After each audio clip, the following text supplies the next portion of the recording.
for the record. There we go. Tells you that. No, it just started about 3 weeks ago. That's a loud voice. It is. Oh, this meeting is being recorded. I have to be consenting. Okay, I just consented. Okay. I think they just started adding that in last week. So I guess people have been like, starting lawsuits and things. So Who knows? So you wanted a brief synopsis, but I ended up being, now you can see things. It's about a minute and a half. Oh, you can't even see it. There. well, I If I understand hold what it I'm in looking front at. of me, I can't see it now because it's in front of my face. But okay, but so I just wanted you to know it wasn't quite the little TV guide synopsis. That's It might be one perfectly of those fine. half-page longer TV guide synopsis. Yeah. That's like on the other side of the page. I think the only thing I do that's completely standard for this one is I do the same introduction.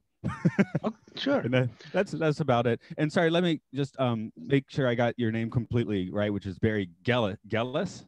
Correct, Gellis. Okay, just making sure because you can see from my name I get totally odd pronunciations. I would get it. I would mispronounce it. Comegys. Actually, Comegys. you're not too far off. Comegys, Okay. which works I in was a Japan because it's all Japanese sounds. I was a teacher for about 20 years in English. Anyways, and it was a lot of foreign students, so there was always a lot of strange names that I couldn't pronounce. So I'd always just go with like if you were my student, I'd probably just say Matt, because I didn't want to have to remember and do your name right or wrong each time. But that's an aside. So let's get to the front. Here we Okay, are. Front. I'll just do my introduction then, and we'll roll right on in. And just before I start, as far as my time, in an hour and a half, I have to start going to catch a train. I do these before work because of the time zone. What time is it where you are? 8:15 in the morning. Oh God, I'm a night person. I go to bed sometimes at 8:15 in the morning.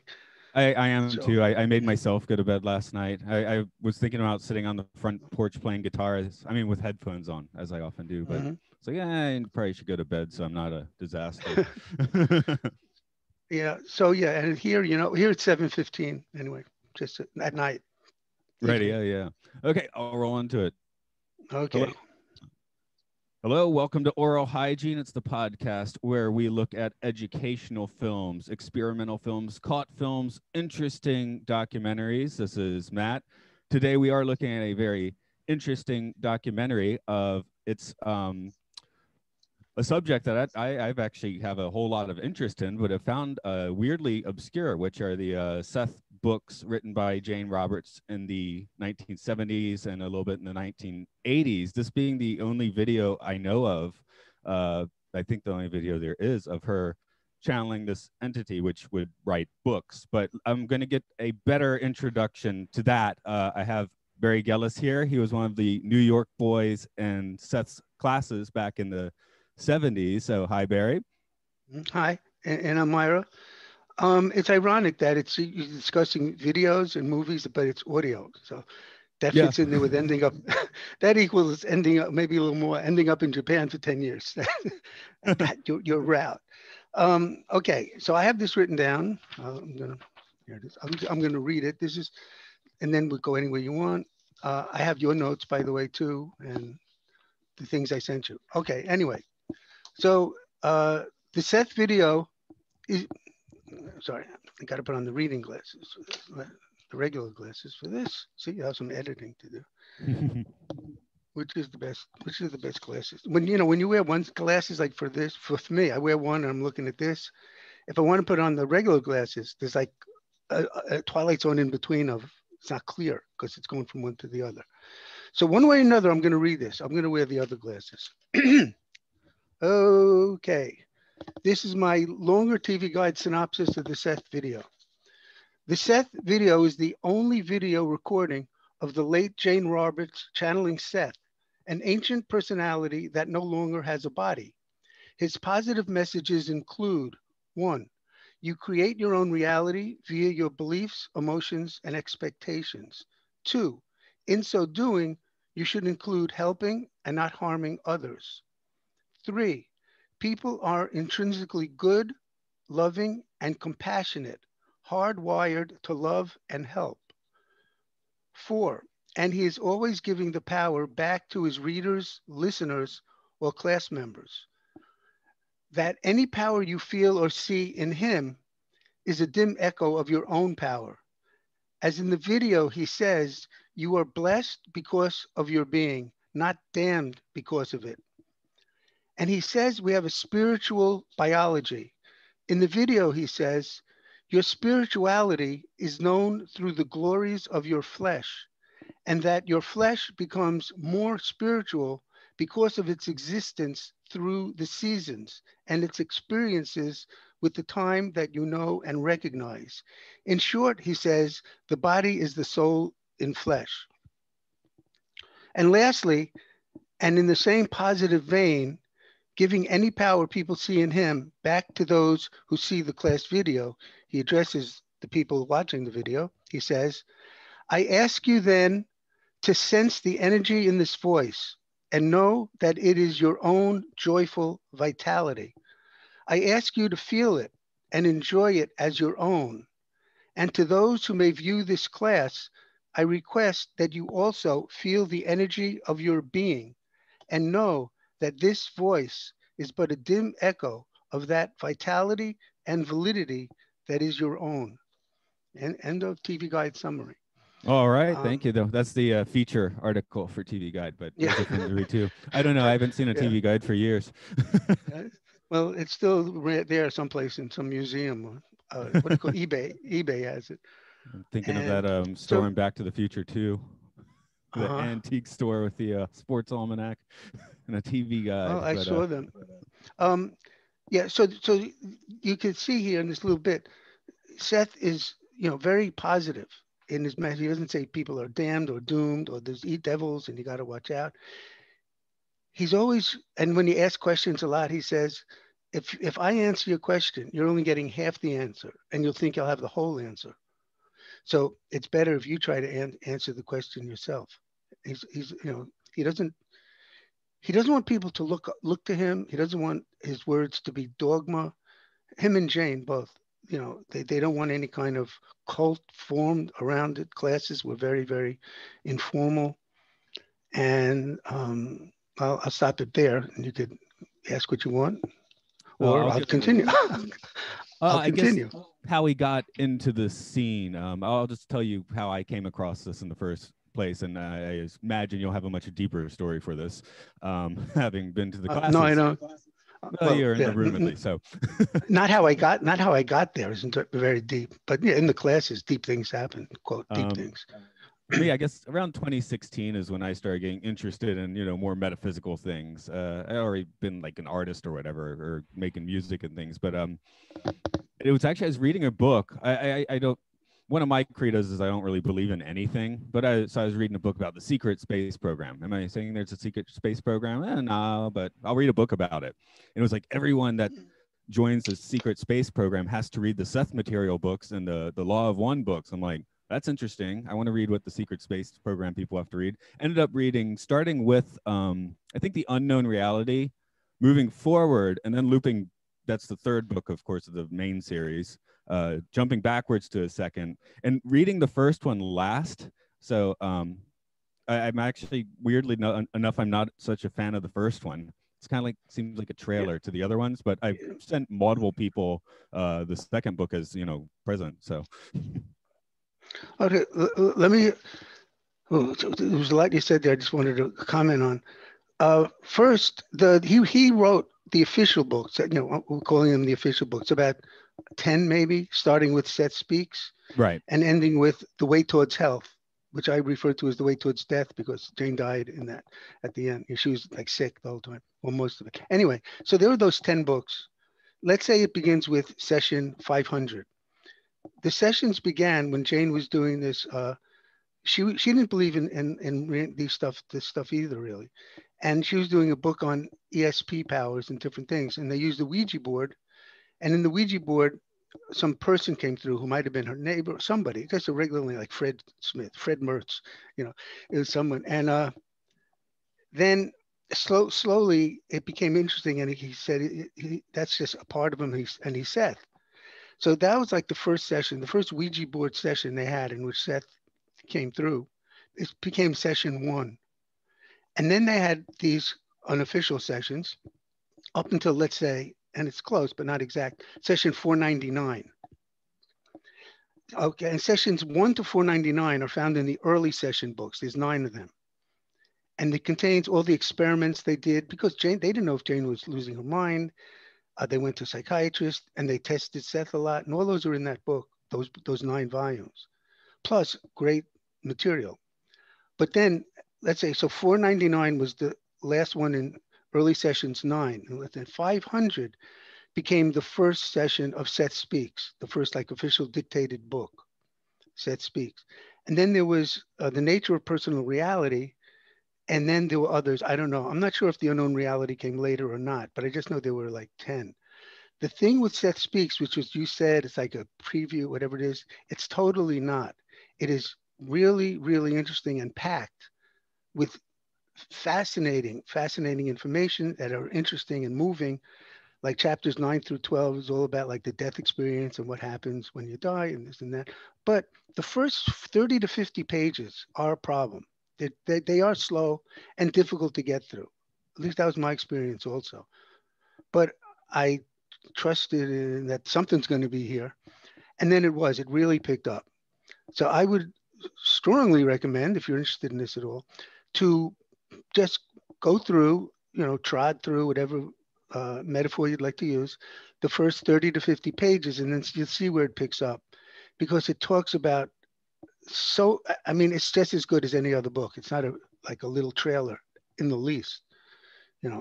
It's like calling the book War and Peace a trailer to his next book, whoever I'll take your advice on that, since I did read the other 9. But did you read all the other ones? I've read all the other ones, yeah. Okay.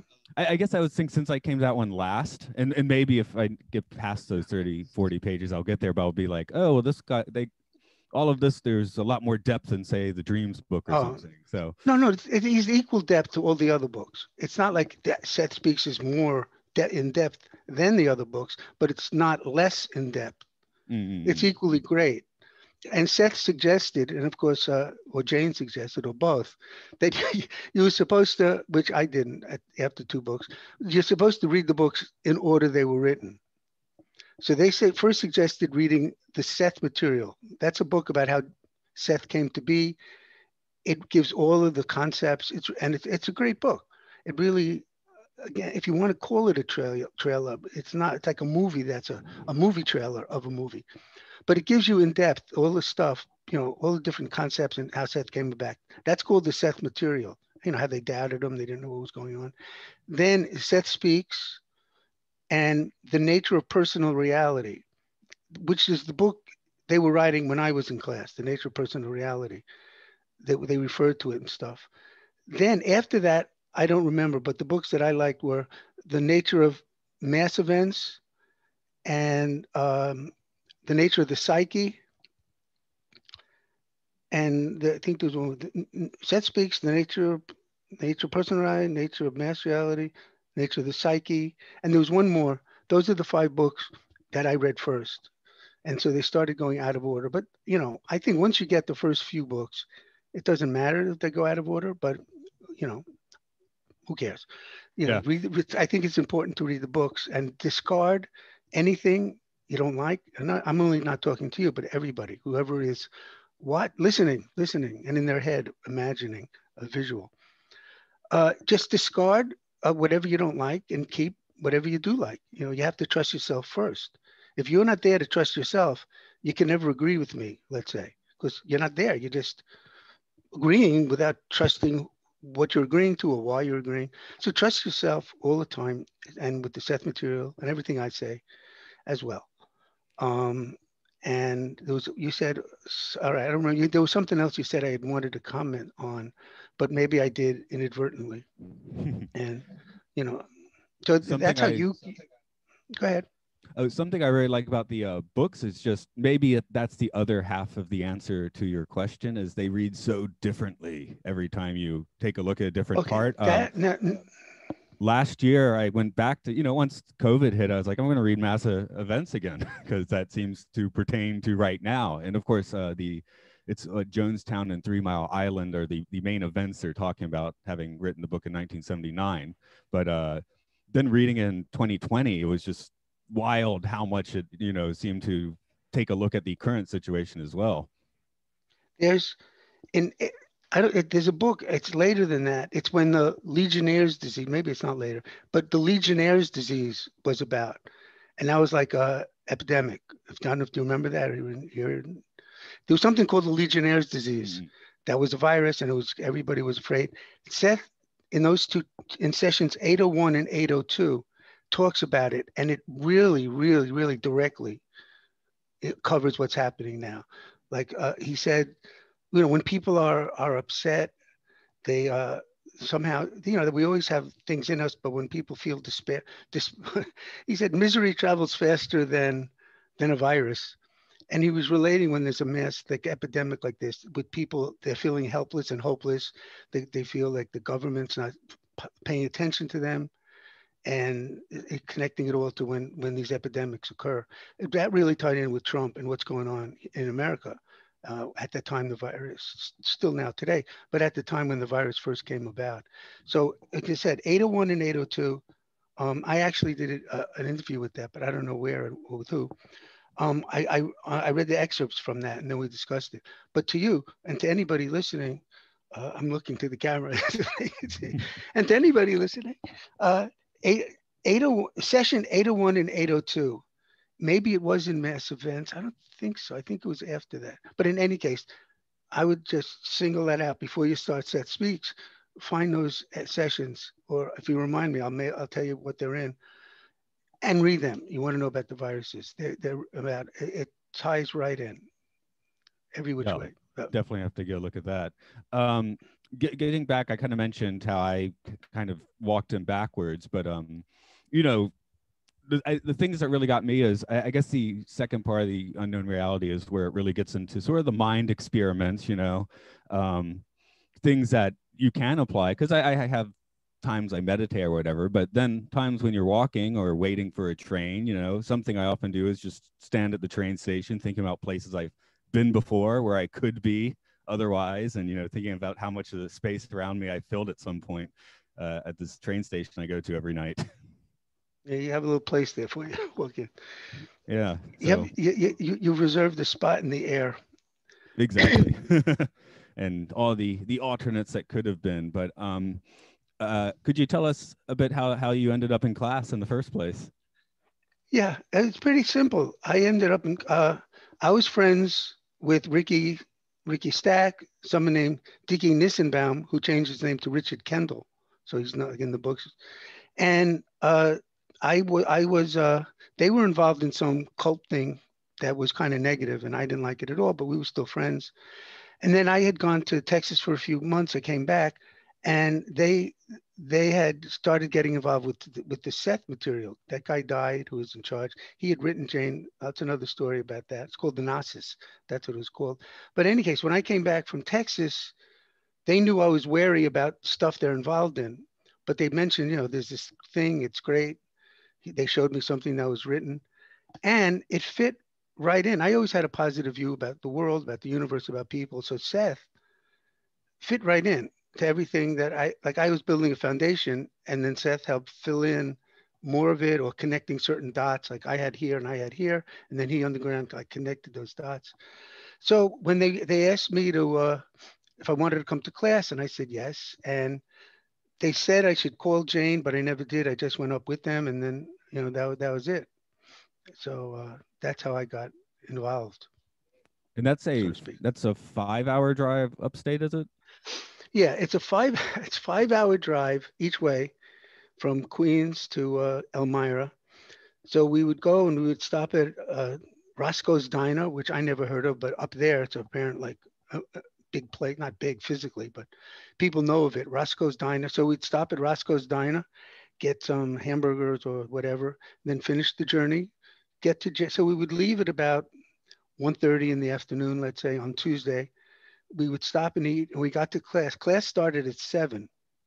So we'd get there around then. And it was a 4-hour class with a break in between. And there was no real, she charged, not really, there was a donation that nobody checked. So you either came in and you put money in the bowl or not. I would bring a bottle of wine, Gallowport, very expensive, just joking. But that's what I would bring. And then the class would go from 7 to 11 with the break in between. Then people would hang out a little bit. Then we'd go leave and we'd go to like a McDonald's. It would be like midnight now, let's say, and there's a McDonald's a few blocks away. And then we'd begin the trip home, stopping or not stopping at Roscoe's Diner, depending upon where we stop before. So we would get back home, around what 5 in the morning or something. So it was like a whole day. It was like 1 o'clock in the afternoon. Everything's approximate. 1 o'clock in the afternoon to like 5 in the morning. And luckily, and unluckily maybe in some ways, but luckily in most ways, none of us were working. So, and the person who was working, Jeffrey, he was able to take off. He was able to choose when he wanted, take off. And so it didn't interfere with work, unless maybe some people had part-time jobs. I don't know or remember. But this is in 72. And back at that time, it was much easier to get along on very little money. Like me and Ricky hitchhiked to California and back in 69, in 68, 69. Up. Are you there? I lost the picture. Yeah. Oh, really? Okay. I'm getting an ad or something. You're coming through okay on my end, so. Okay, do you know what I do to get it back? Is this like an ad? I don't think I've ever gotten an ad. Oh, yeah, I don't know. weird. It just, I don't see anything. I just contact. Maybe there's a ghostly X somewhere around. Let me hit this and see if you come up. No, I don't know what's happening. So you could hear me though, right? Yeah, I can see you. I can hear you. Everything. That's weird. I don't have a blank screen now. Anyway. I prefer seeing you because it makes more fun. Yeah. Hopefully that cuts out. I see. My computer is acting up. It's like blinking. It's like doing things with its, the cursor is all over, starting to blink. And so we may or may not if I get offline, would we still be on Zoom? I think I can just leave it recording if you leave. No, I don't want to leave. I just don't know what's going to happen. Okay, so anyway, I'll finish the story and then I'll see what I'll do. So in 60, it was the 69, we hitchhiked cross country and we just had $17 between us. And that was enough because people would either help out and, so today, things are crazy. Also, nobody hitches and gasoline was like 31 cents a gallon. So it was a total different money wise and other ways, but it was a totally different time. So the not working wasn't as big a deal as not working then, although, everybody needs money, but we were young. We were like 20, 19, 21. So a lot of us were living at home, but not everybody. Okay, now I finished that little story. I want to see if I could so I could see you again. This is my computer because I could see my cursor going, that's it. Going nuts. Everything's still normal on my end, so yeah. No, it's totally my computer. I know it's not yours. And I'm moving the cursor. If something happens, we'll get back. If I can move the cursor. Okay. The cursor won't move. Are you there? I'm still here. Okay, I heard a bell. That's what. Did you hear a baboo? Yeah, it sounded like your end for that. Oh, that's nice. So that's there. Nothing's moving. Okay, the screen, it's like it's frozen. But it's not frozen because I could see the cursor is just blinking on and off. And I can't move it. And I have a touch screen also, but that's not working either. And so, and I'm hitting on top. It says post attendee. It said that there. So I guess for now we should just continue without seeing each other.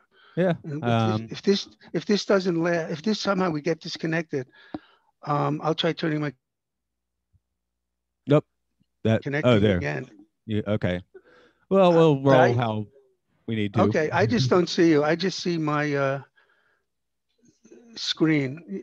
Yeah. I'll talk to my. Hi, Debbie. The we lost visual, but he could still hear me and see. Can you see me? Yeah, I can see you fine. Oh, he could hear me and see me, but so I can't see him at all, but I could hear him. Okay, so you can see me. Yeah, hi. Yeah, the final Okay, video should have everyone okay, on screen. yay. But yeah, Okay, I do understand it's nice to see someone when you're talking to them. yeah. Oh, Because it was much better. I Much did my like early podcasting on like Skype, and it just got so weird sometimes trying to talk to someone, especially with three people on the line. It would get pretty choppy. well, this is not choppy at all, but my computer is acting up, but I could hear you perfectly. Okay. I was And gonna oh, so I was saying about class. That's why it's a big chunk of a day, and it's the middle of the week, a Tuesday. So we would do it. I was there for about a year, um, and I ended up leaving class, in the middle of everything going on. I was like there from 72 to 73, let's say. And eventually the message I kept getting, along with everything else, was that what I was kind of telling you, you got to trust yourself. You already have the answers. Nobody needs Seth. Nobody needs a Seth. You should ask yourself these questions. And when I started leaving the class, I don't know, for I don't know, 5 classes, six, once a week, you had to walk downstairs. That was the thing that was in my head. You have the answers yourself, ask yourself. So I decided to go ahead. So I decided to actually leave the class and start not looking to Seth to any degree I was, but looking to myself. Um, and that's why I ended up leaving after a year. Uh, and I forgot I was going to say leading into something else, but who knows what. So, do you have something else you want to ask, or I could just go on and on? no, something kind of funny was I was just planning to ask you about the restaurants to and from, and you answered that. It's like maybe that's a Oh yeah. stupid question, but I don't know. That Huh. somehow that I guess when I was like, hey, what makes it real? Knowing that sort of thing kind of makes it real. Like, yeah, we do the midnight McDonald's, right? Yeah, we did that, and Roscoe's Diner was the big thing. It was on the way up. We'd sometimes there'd be two cars, maybe three, sometimes two, sometimes one, but mostly two at least. And we'd all stop at Roscoe's Diner and eat, and then continue. If we left at one, two, it was like four, let's say. It was about the halfway point. And yeah, and then, but at the end, after the 4 hour class, we did McDonald's became very important, and um, so we I, went there.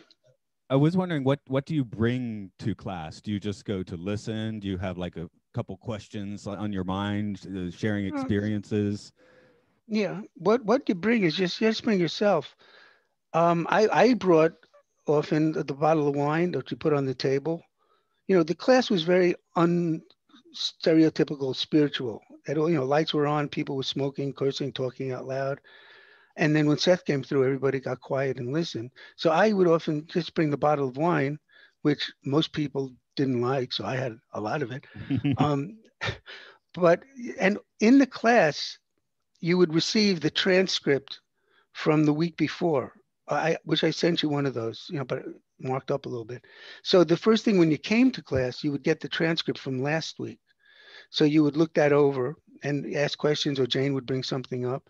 Jane like sat in this rocking chair, and it was in her living room. They call it a class, but it wasn't like a classroom.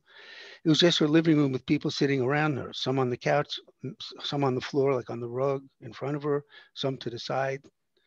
And she would direct the discussion of, she would bring up topics to talk about. She would read something she wrote. So she would basically be like the leader of the class, but anybody could bring up anything.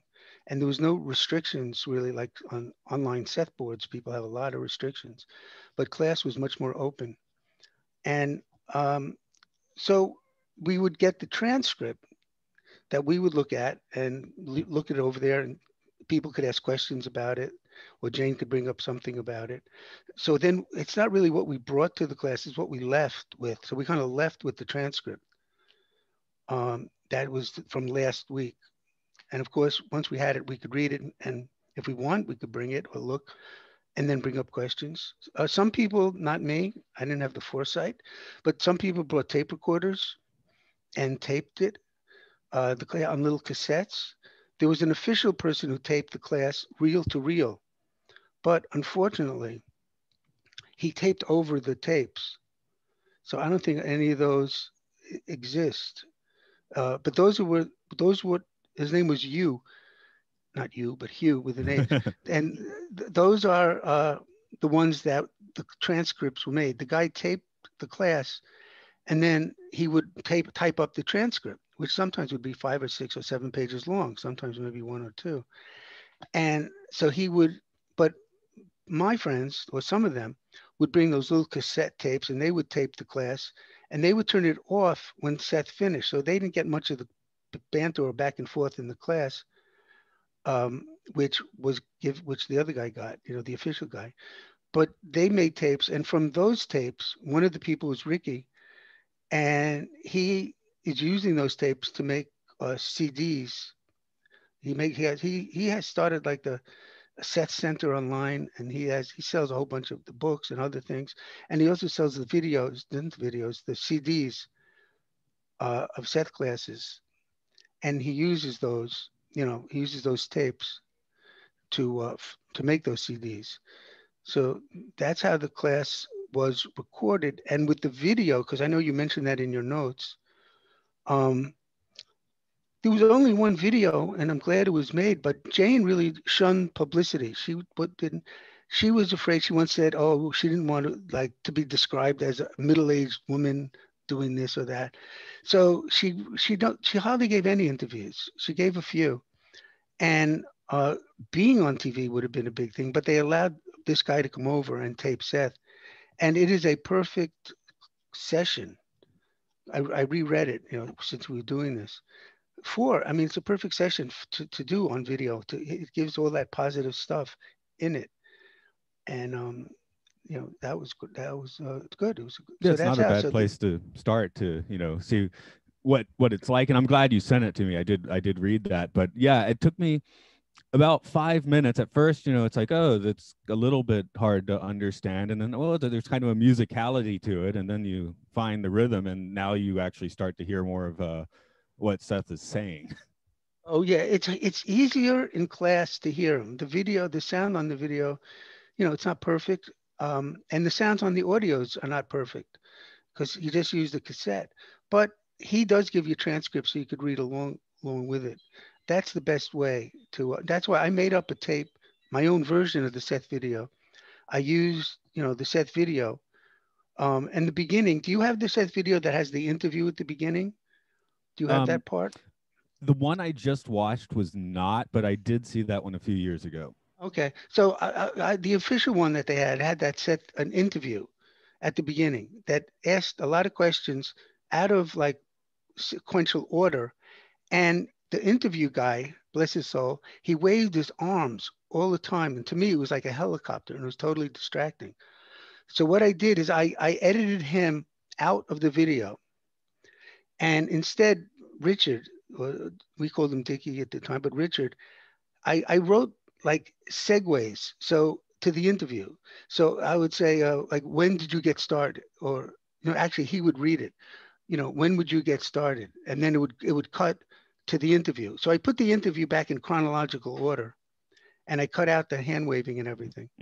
So, but I got the interview in, and then when I did the Seth video, I try to change the black and white a little, make it more black and more white. But I also put in the subtitles.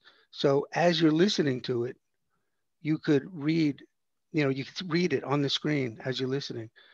And then at the end, there was 15 minutes. I wanted to do an hour. She had done a radio interview in San Francisco, and I highlighted that. I went through it. I did just 15 minutes of that scattered here and there with the end. Then I put in a question on the screen, like, what happened when you first, blah, blah, whatever it was. And then I'd cut to the interview where she'd answer it. So I like the tape I made up much better than the official tape, if I do say so myself.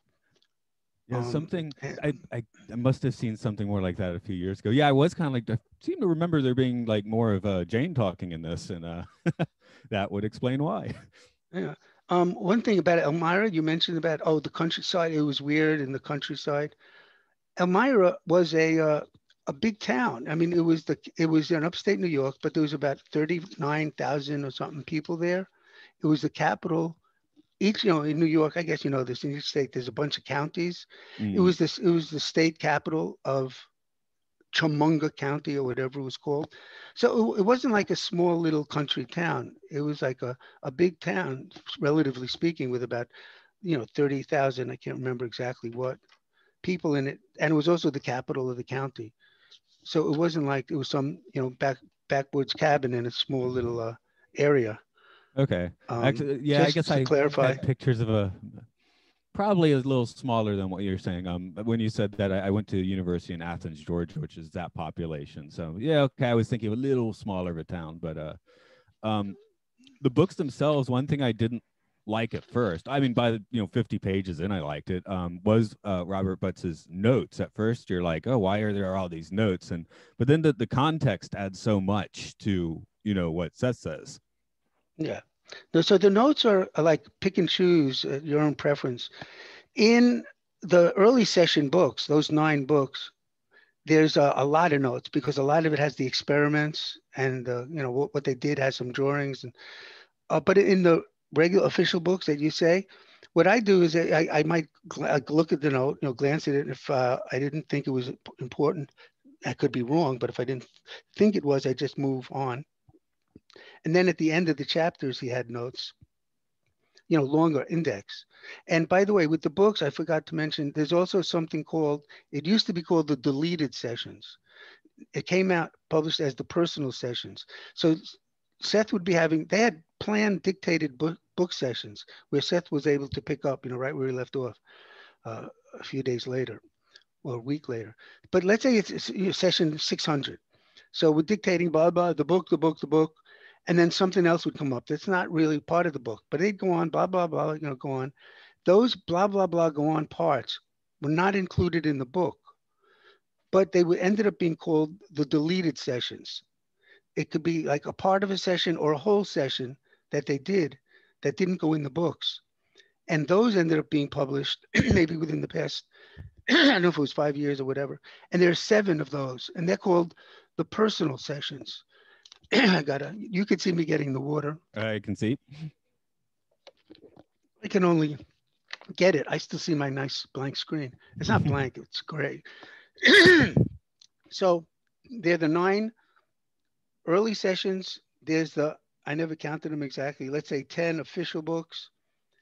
And then there's the 7 personal sessions, which is material that wasn't for the book. But it's, sometimes it's great. It could be about the Watergate. I mean, different things or other stuff that are really interesting.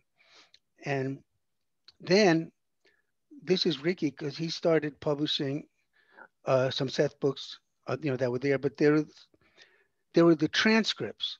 So there are 4 books that have the Seth transcripts from 1967 when it began up until 1970 something, early 70, maybe 71, I don't know, up until the time Ricky started taping them himself.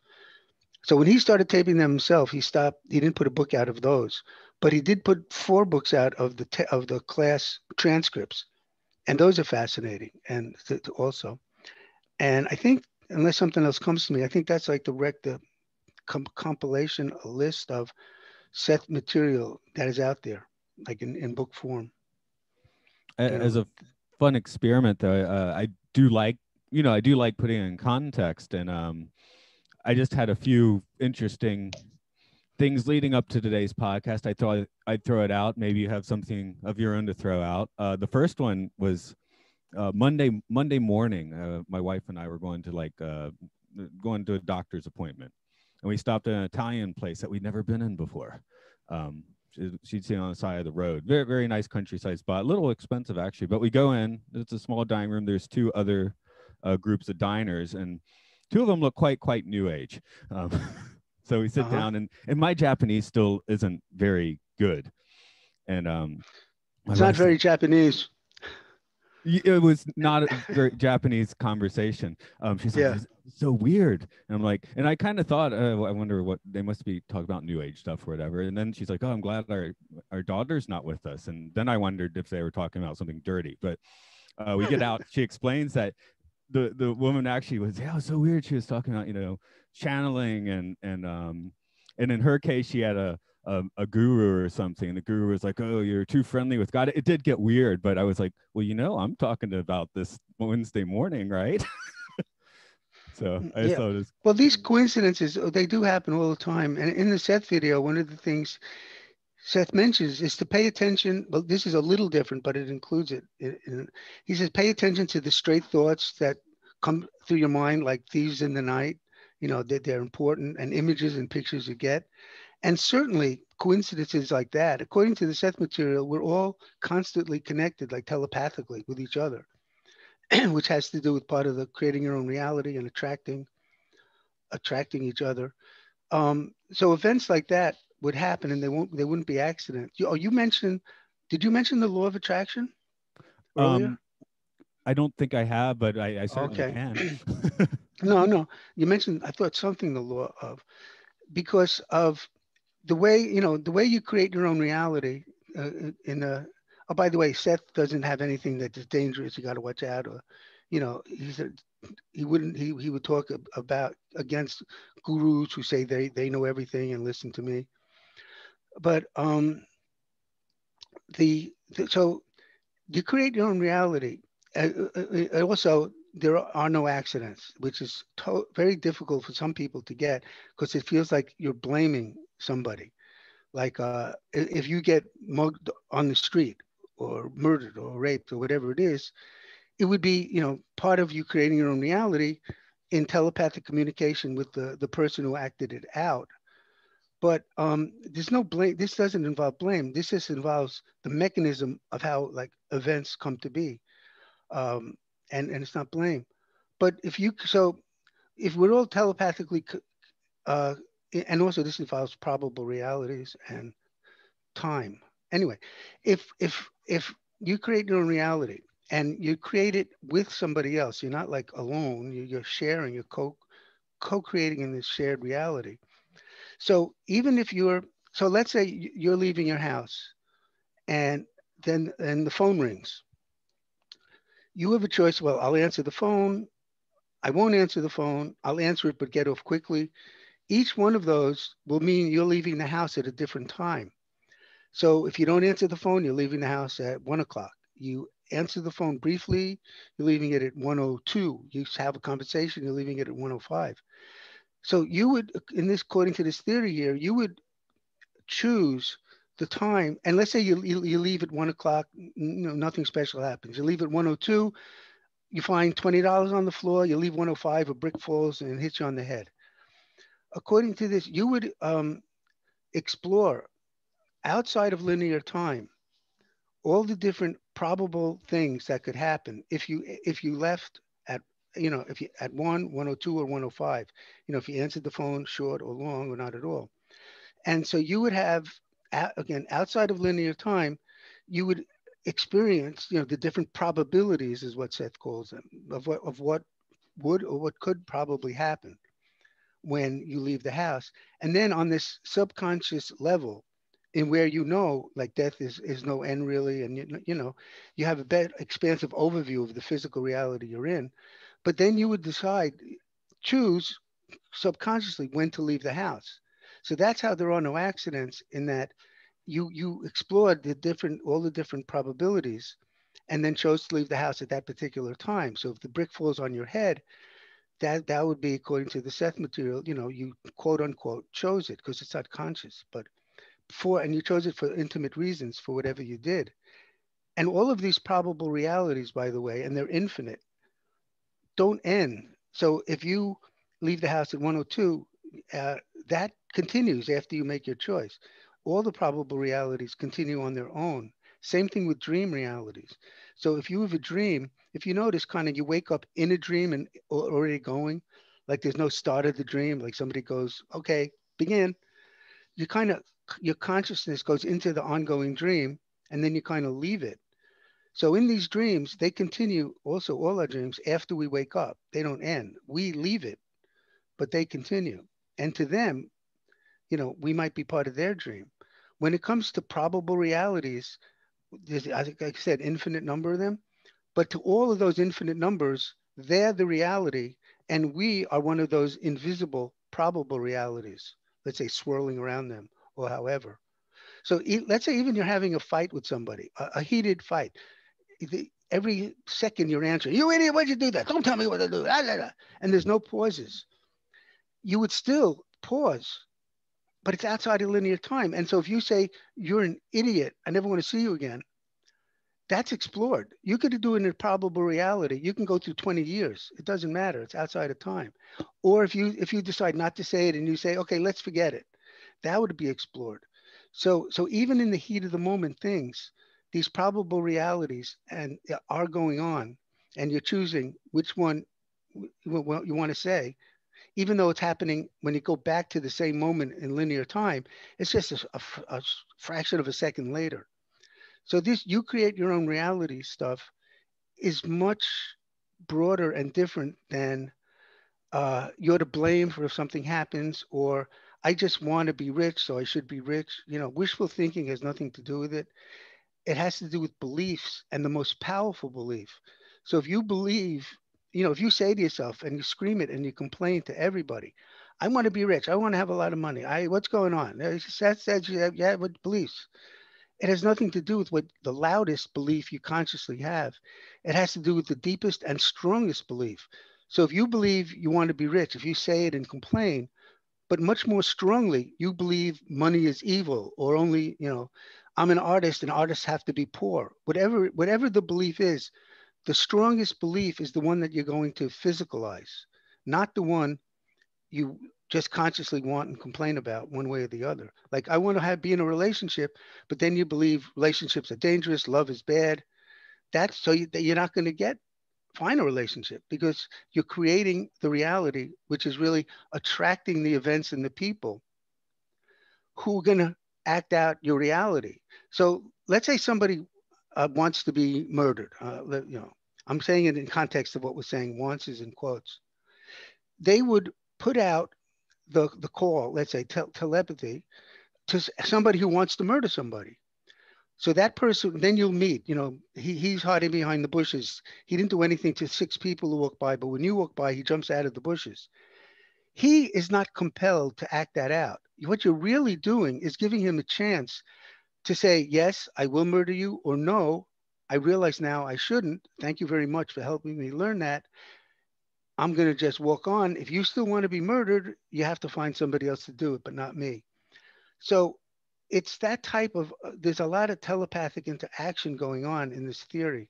And it's not just anything black and white, or certainly nothing to do with blame, which a lot of people understandably think because of the way a lot of people talk about there being no victims, quote unquote.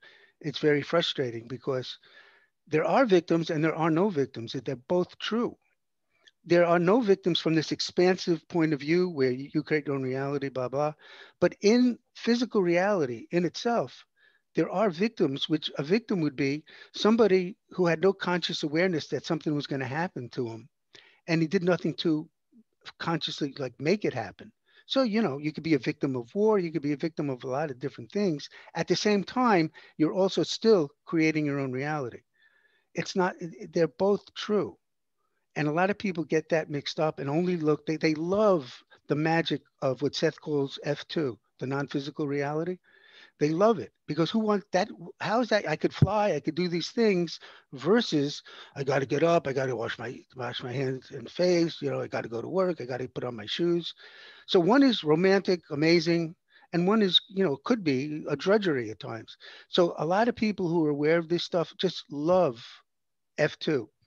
And they give all the things to F2. Well, there are no victims, so therefore they'll tell their friend, "There's no victims. You created, being robbed. There wasn't this and that." And that's just so unfeeling, and it's so it just it doesn't follow the importance of physical reality. Yes, it's true in the expansive reality, but there are 2 realities, let's say, going on: the physical and the non-physical. According to Seth, we already had the non-physical, but we created F1, framework 1, or the non-physical, in order to learn from, not to pretend it's F2, but like linear time. We need linear time. Like in the expansive thing, there's no time. Time is simultaneous. Things are happening at once. But in our physical reality, there is linear time. So somebody could say, well, time doesn't exist. No, time does exist in physical reality, which is a real aspect of the greater reality, but it's a real reality. Linear time does exist. That's why you say, meet me at 12 o'clock.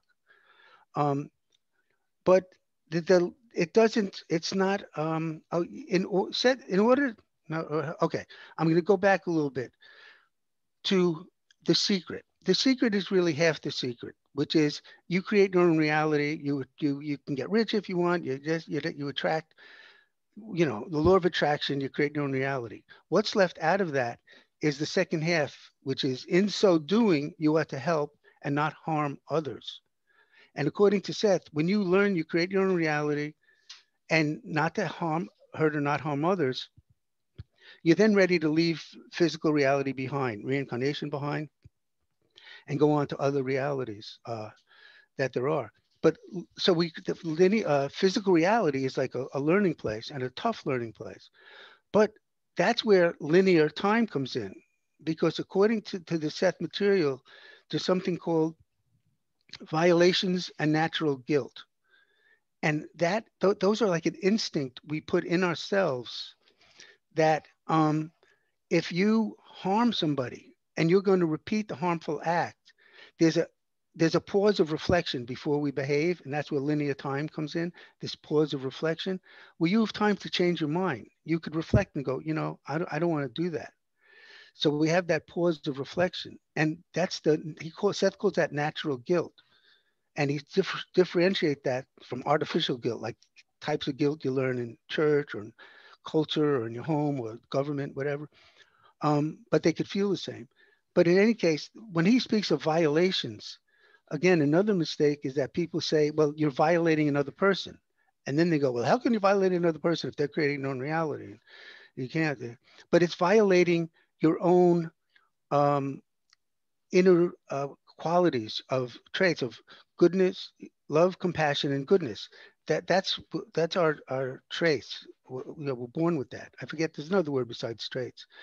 But so when you do something that harms somebody or something, where you're violating yourself, you're violating your, I wish I remembered the stupid simple word, but you're violating that. It's a violation of your own qualities, innate, qualities. I keep thinking of how Captain Kirk says it in one of the original Star Trek episodes. He's like, yeah, we're barbarians and we murder, but we choose not to murder today. Yeah, that would be a part. That would be like a bud, a connection to that, definitely. And because there's the desire in what you just said, not to kill. It's not just accepted as okay. To say we choose not to murder today is saying we know somewhere that is wrong. And according to the Seth Material, you know that because human beings have this instinct of what he calls this process of violations of natural guilt. And he says the animals have this, but they have it subconsciously or unconsciously, whatever it is. Humans, to be human, they're trying to consciously have what the animals subconsciously or automatically do. So the violations, you're violating your own nature. Maybe that's the word I was looking for. Actually, you're violating your nature of goodness, compassion, and love, compassion, and goodness. That's the violation. And when you act nice to people and help people, you're acting in harmony with your nature. So it feels good. It makes you happy, I got a situation from last night I want to throw out then. I think I came about 30 pages short of finishing your Q&A book, so 88%. But wow. So it was on my mind. I'm walking home through the rice fields late at night. Well, on the street, not through the rice fields. That'd be a little wet, but it was raining. It was wet. Now I'm getting the picture of Vietnam with the rice fields and the people in there, and then the bombs coming down. No, okay, go ahead. But there were tons of tiny frogs hopping across the street. You want to know where the video game Frogger came from? It's the normal Japanese street. So I try not even to swat mosquitoes, right? So I'm trying not to step on these tiny frogs, but it's dark, it's hard to see. I don't think I stepped on one, but hey, I might have. With it would have been hard not to. And I'm just wondering, I certainly, I was going out of my way not to kill any frogs, right? But I very well may have. Well, what an event like that would be in the create your own reality version of it is you're presenting yourself. Any questions that arise that are now asking yourself, that would be part of the purpose. By the way, I don't mind killing a mosquito, though I apologize. But we have sometimes snails on the sidewalk here, and those I protect as much as I could. And sometimes I see a squashed one, and I feel horrible about it. You tap them a little bit with your finger, and you could pick them up and put them on the grass. Um, but okay, I forgot what I was going to say with the other thing when I get. What was your story was Trying about not to that kill the about trying not multitude to of kill. frogs, but Right. probably doing it anyway because it's so dark and Yeah. rainy, it's hard to see. Uh-huh. So oh yeah, so the events happen sometimes to prod us in a direction, even like somebody dies. Um, and then you're obviously upset. And you read this in my book if you read the book, where so a person dies and you scream out, "Oh no, this can't be. How could this be?"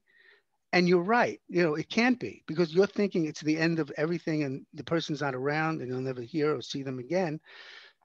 So you're right when you say this can't be, because that's like your inner knowledge coming out, helping you saying, no, what you're thinking about death isn't true. And you were, if everything is true that Seth says, you're involved in it, you were telepathically aware before it happened. But if you want to start thinking about why it happened, and you would then focus on you would even ask the question, but you wouldn't ask the question otherwise. Well, why did this happen? You'd say, oh, it's horrible, a random accident, this and that. But you see, what am I getting out of it? I'm putting that in quotes. Sometimes a person could die and it's making, let's say, the parents or lover or somebody left behind, they might decide, I'm going to, I'm going to go part-time and I'm going to start thinking more spiritually. I'm going to work on this. I always wanted to do this and I'm just going to now do it because time is short or whatever they come up with. So one of the reasons that person died, besides their own personal reasons, is their time to go for any amount of reasons. But one of them is always what is the person going to get out of it?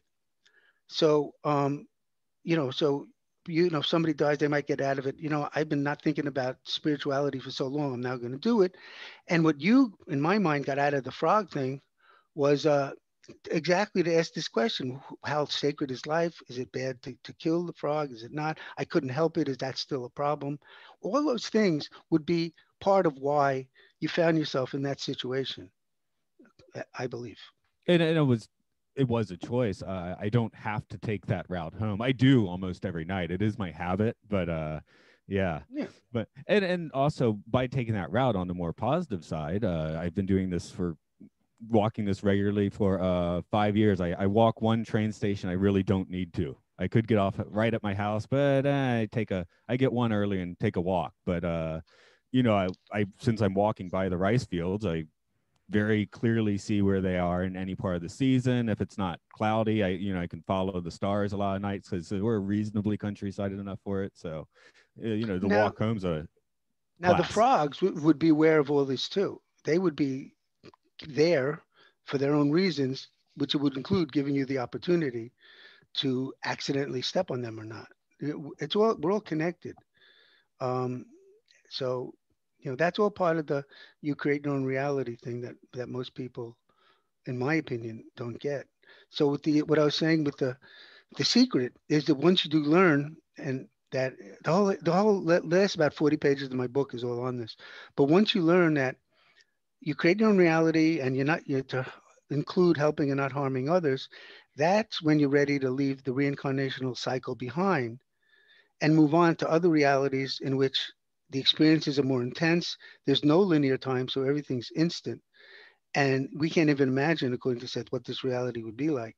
But that's the importance of linear time. So when people I call it that they have a boner for F2, for non-physical reality, and they go, "Oh, the time is simultaneous." They're losing the importance of physical reality and the importance of linear time.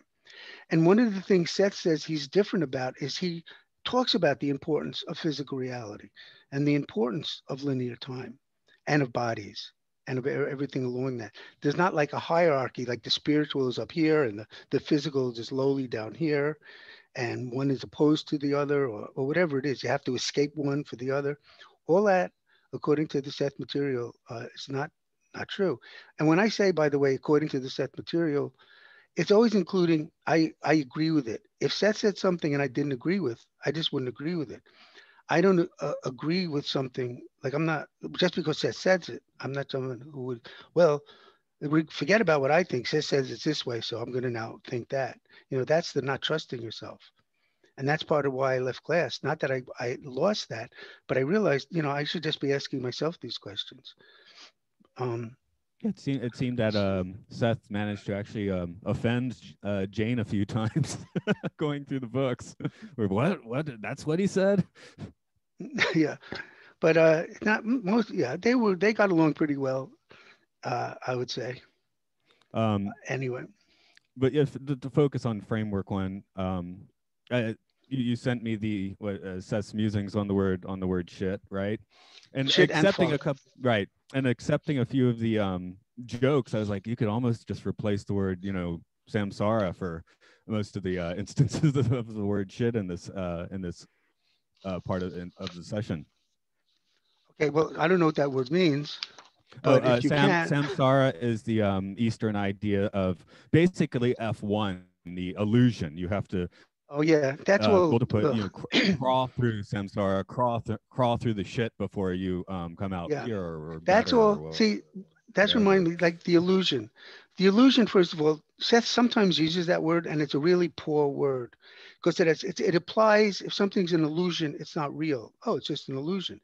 From the non-physical expansive point of view, it's not real in that we're creating the objects from F2. We're always in F2 and in F1. Like when we're right now, we're not just in physical reality.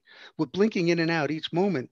And half the time we're non-physical still, doing the telepathic communications. And the other half, we're eating our slice of pizza, or having this discussion. So we're physical and not physical at the same time. And I don't know. Go ahead. I guess ironically, I teach. Oh, I remember. I'm just sorry to interrupt again. Oh, go ahead. That's why the illusion, it implies, it forgets, it downplays the physical. No, it's an illusion. Yeah, but I'm happening. I'm watching TV. No, you're not. It's an illusion. Only from non-physical reality is it illusion, but it's real for us. And we created F1, physical reality, in order for it to be different from F2 because we already had F2. So physical reality is crucial to our spiritual development. So when people or some Eastern religions also, put it down and say, oh, it's an illusion, you have to go beyond it, you have to, the Buddhist with no desire, none of that. It's not even possible to have no desire. You're having the desire to have no desire. But in any case, yeah, physical reality, there's always a duel going on. On the one hand, instead of illusion, Seth mostly refers to it as a camouflage reality. In other words, there's more to it than meets the eye. I like to call it a reality of appearances. Things appear to be something, but they're not. Like if you throw a ball to somebody else, it appears to be moving like across the sky and to the other person, and he catches it. But in the more expansive reality, you're conjuring up that ball every instant in a slightly different position, like a motion picture flickering through the, motion picture camera. So it appears to our physical senses that the ball is just seamlessly moving to the other person, where in reality, it would really be blinking in and out in a slightly different position. So that's the way we perceive things. And I know I'm all over the place here, but with UFOs, I had done a show on UFOs that talks about UFOs, but in UFOs, people always talk about the latest technology. Now people are saying, oh, we're a simulation, we're a computer simulation. It's whatever the matrix and this and that, there's a glitch. I believe the computer, they're just assigning the latest technology to the event. Objects flicker in and out all the time. So when people see objects flickering in and out or any way, they're just picture seeing how objects actually come into existence. It's not that it's some kind of computer simulation that's putting it here and then it's that, and we're something different and we're real. And no, it's not a computer simulation. That's how objects come to be. They flicker in and out each instant, as we do while we're having this conversation or eating pizza and everything else. So that's the illusion. It's real. It's an illusion, but it's totally real. And Seth discusses all this as well, and I believe it as well. It just makes total sense. So when people say I hate the word illusion. It's just such a wrong term, but sometimes people use it. That's why also with the word God. I'm sorry, Seth says all that is most of the time, because God has a lot of baggage to it, and all that is doesn't. But I'm sorry I interrupted. Oh, no problem. I was just saying maybe my F1 classroom is my classroom. I teach basically kids 18 and under, all the way to like 2 years old, English here in Japan. And, it's my classroom. I'm kind of in charge, right? So some of it's experience, but some of it is, I would say, somewhat telepathic. I've gotten to the point where I know a kid's about to throw a ball at my head, and I actually tend to impress them now with a quick reflex catch because I know it's coming. Yesterday, I just in a podcast where I talked to someone about children's hero Ampaman. He's a cartoon character in Japan that all the kids like, and he has a punch. It's called an punch. And just yesterday, there was a kid. I'm pretty sure this kid's about to try and punch me in the crotch, probably with an punch. But he made a great decision. He turned in the other direction and then yelled punch and punched away from me. So good for him. Yeah, and you would be in telepathic communication about that. I was like, yeah, I'm not about to get punched today. Yeah, and he would, but with him, that would be part of his choice also not to do it. Exactly. Although I have had the kids choose otherwise sometimes, but yeah, but it's just one of those little examples, making the classroom where I'm technically the teacher, my laboratory to learn as well, right? Yeah. Every once in a while, by the way, I'm able to click on the Zoom on the bottom, and it comes up for a second and then it disappears. But it's here nor there. That doesn't matter. I'm used to it. I'm keeping my eyes shut, which I probably wouldn't do if we were talking most of the time. Okay, so we covered the physical reality. We covered, simultaneous time is another one that people find confusing, and I also write about that in the book. And the way I explain it, so in simultaneous time, you could, die in 2021 and be reborn in 1999. It's not just a forward progression. So if you're born let's say you die in 2021 and you're born in 2020, let's say, you could meet your reincarnational self. You'd be both existing in the same timeline, but you'd still be like totally different people, the same as if you were born in 1710 and whatever. But but you could meet, Seth calls those counterparts. So you can meet these counterparts. There's supposedly a lot of them. But with simultaneous time, instead of looking at time like a thin line that gets longer and longer, I look at it one of a few ways, but one way is like an onion getting fatter and fatter. So it's not like new things don't happen. And we do have free will and new things happen all the time, but it adds to it in an expansive, fattening way instead of one line. So if something happens in 1710 or 1910 or now, that's just fattening that onion, of your life, let's say, as opposed to a line, because a line, it's only like 2021 and it's that one line and that's all there is. So to help with simultaneous time, the fattening onion image I found helpful. Well, it's interesting how some things very far away in time are actually more real. So yesterday, let's say I was probably zoning out while walking outside. That time, it's not real anymore. It has no bearing on anything. But I have a pretty firm memory of, say, my 6-year-old birthday party. I can remember some sights, sounds, details. A few other birthdays are a good one because we kind of imprint those. A moment in 2005 where I was bicycling down the street. I was about to leave Japan for the first time and just kind of realized, you're not finished here yet. You're going to have to come back. And it was just a moment where nothing particularly, mentally something happened, but I can remember what the wind felt like. I remember what the temperature was at the time, all of that. So that moment from 16 years ago is more real than that kind of a throwaway moment yesterday. Definitely, because I have one of my poems, a line in it is time stops at our pupil's borderline. And then what's important once it enters our mind is the emotion. We remember things by emotion. There's no more a linear memory thing, but it's the very strong emotional things we remember. And like you say, we'll forget something yesterday, but we'll remember something 10 years ago. And I don't know, did you ever see that Salvador Dali painting? It's called something, like Illusion of Time, something about time. And it's those dripping clocks. They're dripping off of trees and dripping off a wall. It has to do with memories. So that's the same thing. The memories are these different clocks that are dripping from the tree branches and from a wall and all over the place.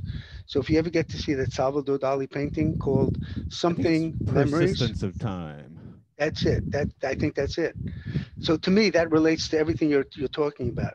How uh, memories come to us, stick with us because of their emotional strength, not because of the linear time period. That fits with that. Now, you were mentioning that F2 is often enticing, and I try and live in F1, but F2, I do.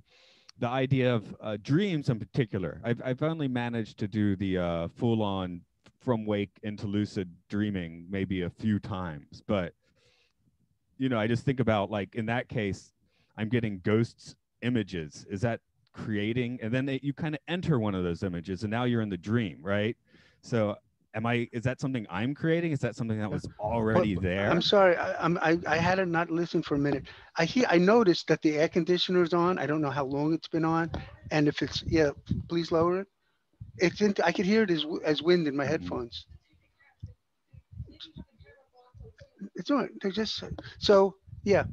I just noticed. I heard it. I don't know if it's been there for the past half hour. So that About interfering with the one sound. minute. One Oh, minute okay, probably, good. and I was like, it's probably hot in there, so I thought I'd wait a No, minute to yeah, say no, something about that's it. good. You could say it immediately. So can you tell the story again? Because I was waiting to. I noticed that the wind was blowing. Oh, okay. I wanted to talk about my F2 observations entering a dream state, and just your theory on, or Seth's ideas on what I'm seeing is the idea of waking up very early in the morning and then letting your body fall back to sleep. And what I get in that case is kind of ghost images slowly forming. And eventually one of those ghost images becomes a place. And then I kind of enter the place, and now I'm in the dream. And I'm reading through your book the idea that these are, actual existing places in the universe, because I always thought, oh, I've created this dream state for however long the dream takes and then it's gone, but that's actually not what Seth's ideas were on that. Yeah, the dream, everything would continue, and to me, this is why it physically it manifests itself as the ever expanding universe.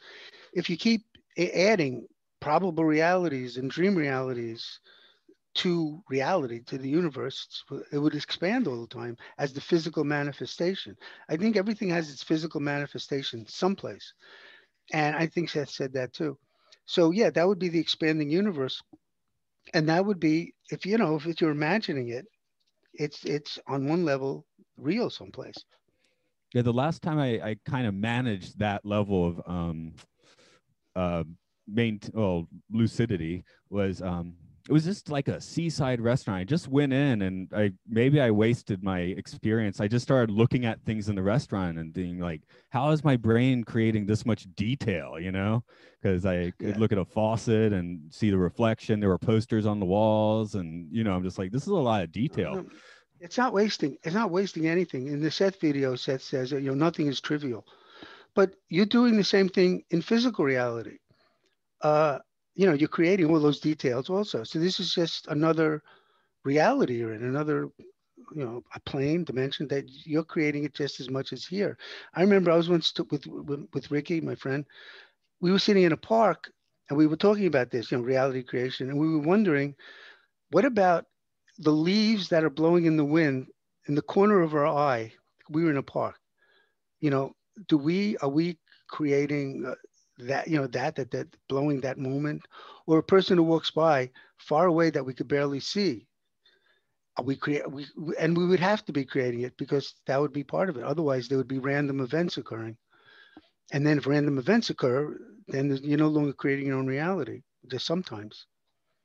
But So, yeah, but in your dream, it's just exactly the same as in physical reality. One of the things Seth suggests, maybe in that video, is look at your waking everyday reality as if it was a dream.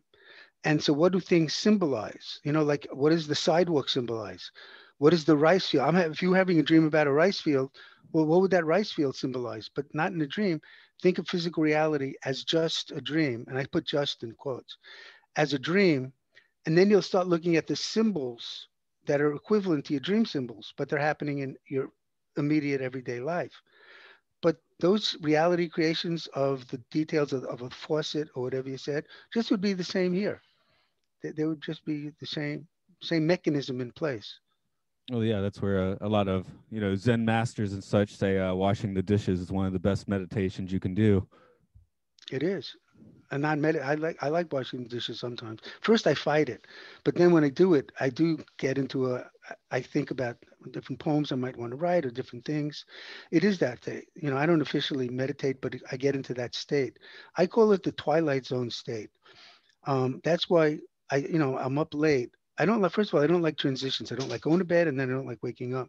But the twilight zone state is when it gets to be, I don't, but for you, I mean, for anybody, generic you, for any time, midnight, 5 o'clock, 4 o'clock, there's some time where you start getting tired and the wall between the conscious and the subconscious start to break down and they intermix.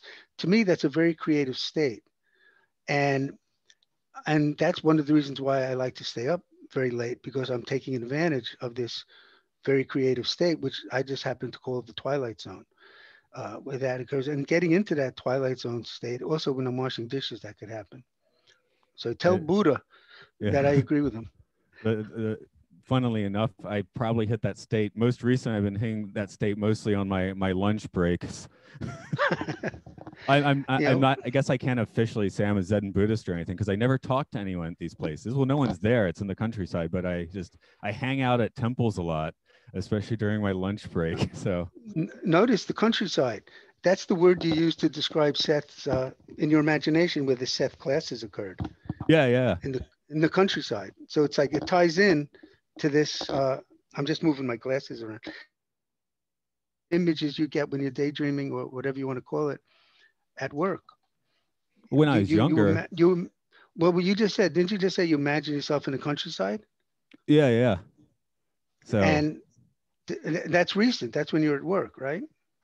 Oh no, I'm not imagining myself. I work in not a dense area, so I'm physically going to countryside temples and hanging out there during my lunch breaks. Oh, you physically. Well, then it ties in not as a imagination, but the countryside. And if you want to think of physical reality again as a dream image or a symbol, but in any case, there is a connection between spiritual things and countrysides in your life. It seems so. And when I was younger, I was more of a city boy. I grew up in the suburbs of Atlanta, so that's saying nothing to someone that grew up in Queens, Manhattan. But Boy Scouts, and we went on like a 2-week hiking trip and came back, and we went downtown, and I told my dad, I didn't feel like I really came home until we came downtown and we're in the city. But that's so different to where I am now, where I would much rather go up a mountain and be around nobody. Yeah. Well, people do that wherever they could do that in the crowded city also. Yeah. By the way, I think it's persistence of memory. That the Salvador Dali painting, not persistence of time, persistence of memory. Yeah, Persistence of Time's a metal album now that I think about it. Same thing. He was gonna write that album, but he didn't get involved. So persistence of memory, and again, that's what you were saying. Time, the persistence of memory is tied with time, and that's why he has all those dripping clocks all over the place, and that's like the inner landscape of your memories. So you're totally correct in my opinion on that one. In the place I live now, on the other side of the world where I grew up, like I said, I started taking those little steps to places farther away, and finally, it's like there was just a magnet that was always dragging me here. even the first place I lived in Japan wasn't quite the right place. And you were open to follow your feelings, right? Yeah, yeah. Although Yeah. sometimes I wonder if, if there was a past life where I'm here and I just like, oh, I should do something else, or if I wanted to see if I could get dragged back, despite. These questions are always possible, but again, according to the Seth Material, the present, he says, the present is the point of power. That means from the present, you could contact and learn the past, the future. So you don't have to like think about that it's a past life thing, or even if it is, you in the present you could contact all of it. So the present is the point of power. You're not uh, a victim or at the mercy of something that happened in the past necessarily. And so whatever happened to you, possibly in a past life, it is very possible. It's also, you're still you're connected to it in the present as well, because the Yeah. present Well, I like is to the think of it point as of a power. fun thought experiment. Yeah, and it might very well be the case. I don't see why not. It just all depends on, like all of this stuff, and this is what scientists don't like about it. It's all very subjective. So to me, if I'm having a dream about someone who died, my tell to me is the dream is super realistic. It's like, like you can knock on something and you can hear it. It's like physical reality almost. Those dreams to me are when it comes to people who've passed on. Um, those that's telling me no, that person's here. We are talking. It's happening. And of course, I could be wrong, but what does it matter? I believe it, and so that's what I believe. And but also the tricky thing is things could also be symbols. So you could be symbolizing the person who passed on could also just be a symbol of something, or he could be there, or she, could actually be there visiting you in your dream. And this is, I don't know if you've been following the fake Seth things that go on in the current modern days here, postmodern days, where a lot of people, Seth said he would only communicate via Jane in order to maintain the integrity and authenticity of the material. So if they were like, and during when Jane was around, a lot of people contacted them and they were 100% sure that Seth was communicating with them. And Seth said this and contradicts what you said he said. And every single one that was like swear up and down that it was Seth refuted them. He said, I'm sorry, you using me as a symbol, but I wasn't there or I wasn't doing it. You have your own, you don't need Seth. You have your own, entity. You have your own Seth equivalent in you.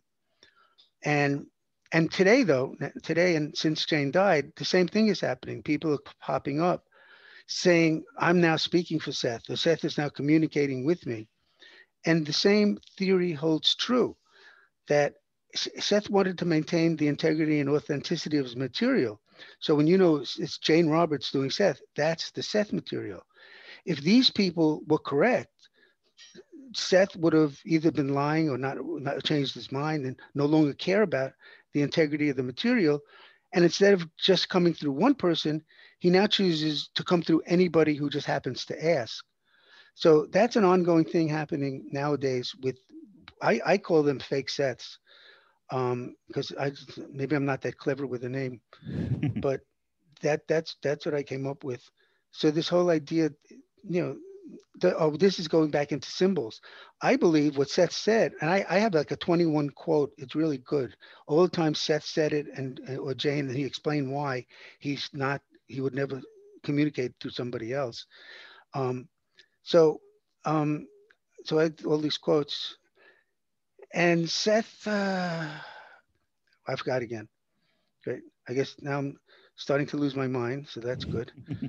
But um, okay, it had these fake Seths coming through. I remember. So these people, I believe all of them, either they're just lying, which I'll tend not to believe, although, I just like to look on the good side of people, or they're using Seth this as a symbol. Like Seth is symbolizing their own inner communication, which Seth said would happen. And if you don't recognize a symbol as a symbol, then you see it as a fact. And that's what I think is happening with these people who say, oh no, Seth, I'm communicating with Seth in my dream, or I'm speaking for him now, or automatic writing. All these things came up when Jane was around. Seth refuted each one. And Rob made the point that before Jane's books, where was all these Seth things coming up? You know, there was no one saying they were communicating for Seth. And I'm adding on top of that because people say, well, and this is true, this part of it, Seth was expecting to have 40 years of work with Jane, and he only had about 20 or 21. So now some people say, well, there's 19 more books left to be written, or 19 more years of books. So he didn't know Jane was going to die. So now he's coming around to finish the material, which, which would make no sense because it would just ruin his material, watered down, and it would it would just make, yeah. And my wife was saying how he said he couldn't do it without Jane anyway. But if there was all this new, and Rob, both, I could tell you about that in a minute. But if all these new information, new books were coming out, and not just watered down, distorted things that Seth already said, where is it? Where is that new stuff? What are this new fascinating things that weren't in any Seth book? And it's so fascinating that Seth wanted to get it out but couldn't. So on any level, that doesn't exist. Seth said if he tried to come through other people, if it was possible, it would be greatly distorted. And he said he doesn't want to have anything distorted.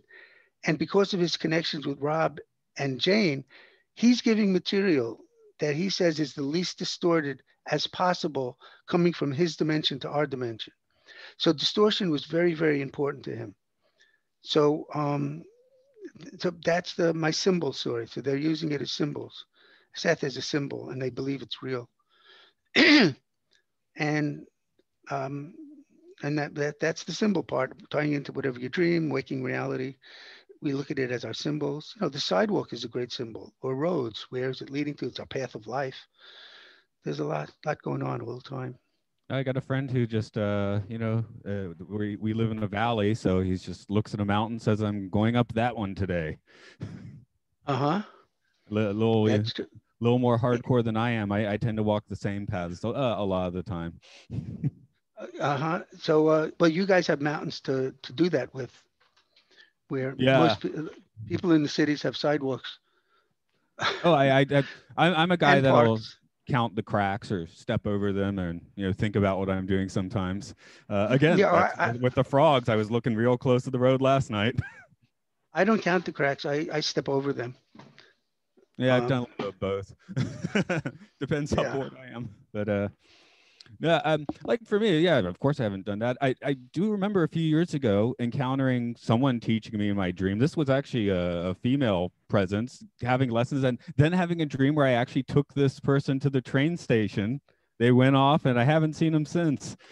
Probably about 10 dreams with this entity. Those are the symbols we come up with to make sense of the dream. According to Seth, we wouldn't even know what was going on in the dream, and the dreams happen in deep sleep, and the REM period is when you're translating the dream to yourself, and we come up with symbols like the train that we can make sense out of. So one of the things was Jane once had a dream about, all she remembers was about a leaky tub. And then Seth told her, well, you see, it was a lot going on that night. You see your body as a leaky tub because you feel like you're middle-aged and getting older.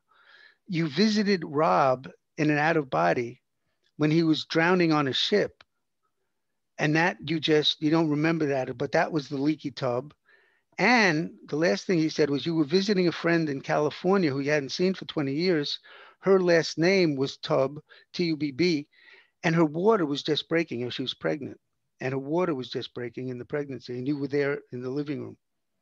So our dreams are much more than we remember, and we remember them as symbols. So Jane just remembered, what kind of nonsense, nothing dream? I had a dream about a leaky tub, so what? But, Seth explained how it was so much more than that. And then in each dream episode, I'm sure, obviously there was much more going on, not just she was visiting Rob when he was drowning on a ship, but there had to be a lot more. And so Yeah. So when your little, not little in quotes, I don't mean it in the demeaning way at all, but your little experience about having the person go on a train, there could be so much more tied to it. And the train is just your symbol of, well, people leave on trains. So I'm going to Oh, I'm remember sure. that it Yeah. was a train. That's what I came up with. But who knows? Maybe it was a past life. You were a train conductor, or somebody you knew was killed on a train. Yeah, there could have been all these other things. But this is just conjecture at this point. So getting back to the subjective nature, um, as I was saying, so I would say I would never say for sure that I had a dream. If you read the book how my son died in 1996, car hit and run. So I would have a dream, let's say, that he was in. So I would say, it seems like, or it feels like that Dandy, visited me in the dream, or he did visit me. And because of the reality, the way it felt so real, this and that. But that is absolutely no scientific proof whatsoever. It's just subjective. And a lot of these things are subjective, although the experiments they did at the beginning, those were not subjective. They were more scientific based. I forget now the tests that they put Seth through. Um, but science has a problem. They don't understand the importance of consciousness, which is connected to subjectivity. So they go out of their way to dismiss anything, that's not doesn't fit their official science world. Like even these UFO videos that come up that are actually that the military put out, because that's all they know about. They don't know about all the years of research and videos and everything else. But there's this guy who I usually like on TV, Neil Tyson something. Neil deGrasse He's Tyson. yeah. I've heard him on TV three times I think about these videos, and he's according on this instance, he's a total like a debunker type guy. He was saying, well, they might have been, there could be, there was just a glitch in the machine, in the machinery. These things, even if they're new, they have glitches and they could pick up things. He's leaving out that, well, this is exactly what they saw, they eyewitnessed. It's not that the machine picked it up. They saw exactly what the machine picked up. And you can't say that they saw the glitch, that the machine projected a glitch out into the sky, but he leaves that out. And he leaves out that there were witnesses and other witnesses besides the people in the plane, in that there was also, I think there was radar sometimes and other what he called machines. So he'll put out this false information.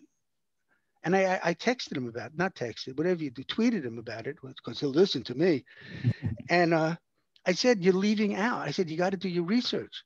You can't say it's a glitch, probably a glitch in the machine because they're seeing it. They're eyewitness military pilots seeing it while they're watching it on their machine. So you can't call it a glitch. And they all took that into consideration before they even released the videos. So he would just say either it's a subjective, if there was no video of it, he would say to all people who see a UFO, well, they're imagining it, it's subjective. Eyewitness testimony is the worst type of testimony, which it is in court. And but here there was video, but he still was finding a way around it. And then people say, well, the videos are always unclear. Yeah, most of the time because it's a shaky thing. And one of the things Seth said is that for a UFO to come into our level, our plane, it's remarkable that we could see them at all because they have one, I don't know what you'd call it. I forgot what he called it. One form that's in their reality, and to come into our reality, it doesn't naturally just comes here. It changes shape, and it even flickers a lot in order to maintain its visibility here. So there are explanations about why things are hard to see or transparent. They're transparent because they don't really, their substance on some level is not from here, and it's difficult for them to maintain. Yeah, so that's how science uses this subjectivity. uh, Science dismisses all this subjectivity when really they should pay some attention to it and consciousness. What's it, Carl Sagan, his famous thing is extraordinary, and you probably know the quote better than I do. Extraordinary uh, comments need extraordinary evidence or something like that. Do you know that pretty. quote? I know the quote. It might be claims, extraordinary claims. Is Yeah. that what you said? But what it really, yeah, something like that. Extraordinary claims are But what he really should have said is extraordinary claims need extraordinary research. Not you don't have the evidence unless you do the research. So you're not going to get the evidence uh, until you do the research. So extraordinary claims need extraordinary research, not just need extraordinary evidence that you don't look for. And that An was when extraordinary experience, really. You yeah. can't Well, know it's something until you've yeah. experienced it. Like I can't know that space is out there and I can fly around and the space station until I've been there. And I'd need to do some hard work to do that. I'd need to get my science credentials, train to do that. And once I've done it, now I know. But you could do research without the experience. In other words, what UFO researchers do, they go to a place, they see three holes in the ground where the people said the UFO was. They see the tops of trees are broken and singed where it looks like the UFO came down at. There's radioactivity going on. So there is a lot of, I would call it scientific research you could do without ever having seen the UFO yourself. And Oh then of yeah. course, there's the cattle mutilation. What's it? Linda Moulton Howe does great work and on this stuff for decades, since '79, I think. But she's caught up, and I say but, that's only my subjective thing. She's caught up in this computer simulation that maybe reality is just a computer simulation. And to me, it's really, we're witnessing the creation of objects, how they are naturally created with this flickering and coming in and out. And people see that and say, oh, that's like a computer simulation. You see how it's flickering? That's like a matrix, it's flickering. So she believes that. And another thing, I don't believe, I believe in UFOs, that they are totally. And I had a show, my wife and I, a cable TV show on them. And we interviewed, it was called UFOs Today. We interviewed like Whitley Strieber and other people, the guy who did the hypnosis with the missing time, and also ordinary, quote unquote, ordinary people with experiences, and other researchers and this and that. But one of the other things that, okay, so Deb, I'm now losing my mind because when I go into a sidetrack, I don't remember what I was going to say. Um, yeah, we're talking about UFOs, and it was an important point I wanted to make. Linda Moulton Howe.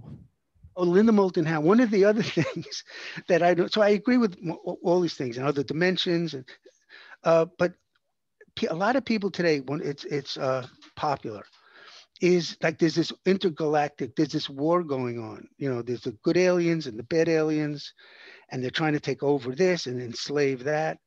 And to me, that's just an extension of cowboys and Indians. It's us versus them. Either the America versus Russia. As I said, cowboys versus Indians.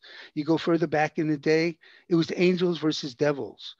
That this whole mindset of war, of whatever, this conflict, is just being carried over today. So it's a computer simulation, and there's this 20th century, second century thinking about the good guys and the bad guys all at war with each other. And it's just, so I think that as there is a physical evolution, I believe there has to be, and this is again my just conjecture or inference, I don't know what it is, that there's a spiritual evolution, that you don't live for a million years or 500,000 years and are still fighting as cowboys and Indians. So that's another thing that I disagree with. I'm saying these. What does that say, Debbie? I'm just saying with their technology, they would kill us by now. The what? With their technology, if they wanted to. The technology. Yeah. She had the technology. We're looking. Why would they would have killed us? Yeah, and if they wanted to kill us, my wife's pointing out, they could have done it a long time ago or enslave us or anything. But so Linda Moulton Howe, just in those two, I would say, for the bulk of her work, small areas, because she does so much in so many areas. But I would think in those areas she's a little off. But I really respect the work she does. She's like a bestial machine getting her work done. Yeah, as I said at And, the start, I came to Seth Material in the first place by reading a book about the secret space program, which I think gets into some of that sort of stuff. And I don't buy it, but it's interesting. It just led me the direct, you know, you read something, there's an offhand reference. What is the secret? What is the, I'm sorry to interrupt, and you could continue, but I was just going to ask, and if you want to get to it, what is the secret space program, and how would that in any way tie in with Seth? It's kind of wacky stuff. It's not quite conspiracy. It's wacky stuff. It's not. It's just the idea that, oh, the military actually has these technologies and they build secret spaceships, and maybe, you know, Star Trek showing you it's pretty out there. But there's a mention in there, just like all people who work for the program are required to read Seth and the Law of One, and that's what led me to read 9 of the Seth books. That's that first of all is amazing. Is incredible. It's like they were required to read, you know, a cookbook from 1957 before they did it. I mean, because it's so. Anyway, I don't even know if that made sense. What I told you mentioned. Makes sense. It's just what happened. Yeah, that's what. But you said the law of one. You didn't say the law of attraction, and the law of one also to me is something that's not. Because at my understanding of the law of one, and it could be limited, is that we're here now, and then when you die, you go back and join this oneness, that we're all one, and you become one again. But according to Seth, I'm having blinking, but I don't know what, doesn't matter. According to Seth, your personality is never annihilated. It doesn't get swallowed up in some oneness or some nirvana. It doesn't get you know, anything. It's there. It's inviolate. That your personality as it is does not get lost or swallowed up. So yes, you are a part of this one, but you're also a separate individual and a separate consciousness, and the two exist. So that is a little different disagreement I may have with the law of one, if I do understand it correctly. Yeah, I think, but yeah, and again, yeah, maybe reading both those would well, it'd give you things to think about to where they do contradict, but that's again mental thought experiments. But for you to say, and you're saying it, that there's this secret space program. Oh, I'm not saying there is one. I just read a book on it. No. Forget that there's one or not. It's immaterial. But for you to say that the book says there's a secret space program that has UFO stuff. Now, I think that's very possible. Myself, that from captured UFOs, they could have, have these things. You know, I would say it's, I don't know, 50-50 even. But if there were these, a secret space program that did what you said, and now they have whatever you said, that they would have required reading the Seth material, or certain books from that. That's like incredible to me. Yeah. It's not a bad idea, I guess. I think everybody could benefit from reading the Seth material, but that they would have the consciousness to believe that not only is this secret thing happening, and we captured, crashed UFOs, and we investigated them, whatever it's called, and we created our own stuff with them. And on top of that, that's all happening. And you should also read certain books in the Seth material. That's so. I think that's great if they're asking them to do that, because it's giving a whole deeper dimension to what they believe. I did that. Here we go. The author is Michael E. Sala. He's written about 4 or 5 books on this. Wow, I'll look him up. It's amazing. I guess he read the Seth material. Yeah, or because this book did not get deeply into it, right? It was just it's just a weird offhand reference. But hey, that's the way it works. You get the weird offhand reference that leads you somewhere else. That's the perfect way to get into this sort of stuff. Exactly. But in a book, I don't think there would be anything that's an offhand reference. If he mentioned it, even as an offhand reference, since he included it in a book, it has some, I think he hoped people would check it out somehow. But it's amazing. It's just amazing that would. I know there are some famous people who were involved with Seth. What's a woman? Phoebe Snow, I think, was involved with Seth. Richard Bach, who wrote Jonathan Livingston Seagull, he came to class once. I wasn't there. And Robert Downey Jr., believe it or not, I think I read certain things he said about Seth. They're rare amount. Most people, Seth goes under the radar. One reason is Seth and Jane never pushed it. But you could find Seth, like mentioned in that book, in books by, it's not Tupac. It's, what's the guy's name? The spiritual guy, I forget his name, but it sounds like Tupac, but it's totally nothing like that. No, there's a No, it's more like Tupac. Okay. No, I did read a few years ago maybe it was one of the Abraham books, and it just sounded kind of like dumbed down Seth Material, to be honest. Yeah, I believe that's what it is. Now the question is, are they sincere or not? Some people think they're not. I think I go for that they are. But a lot of people, there's a famous guy who writes these books in the popular culture, and revered kind of in this way by Oprah and other people.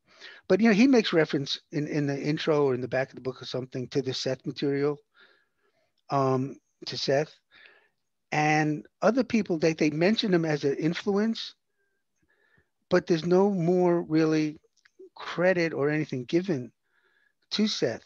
And one reason, as I said, is Jane didn't like publicity. And some people, a person I know for a long time, maybe not a long time, maybe a year on and off, just a few times, but in the year, he wanted to do a Seth movie called Incident in Elmira. And I thought that was a great idea. Do the movie, and then there'll be 3 other movies. People do 3 other movies, like that happened with that Lolita murder. But Fuco, there was like 1 movie on her, and then there were 3 movies on her. If you remember who she was, the Joey Buttafuoco. Yeah, but the other people, name. And there were like 3 movies that came out. But other people, no matter how much I jumped and cursed and calmly explained, turned them down for some reason. But he says he's involved with movies, and he had the script in his head, in his mind. He already has people who are going to pay for it, whatever they're called. A meeting set up with them to get funding and everything, and he couldn't get permission to use the Seth quotes, like Seth quotes or anything in the movie. And so he said, forget it. He said, I'm not going to deal with these people. I said, I'll go in between. You don't have to deal with them. Let me try.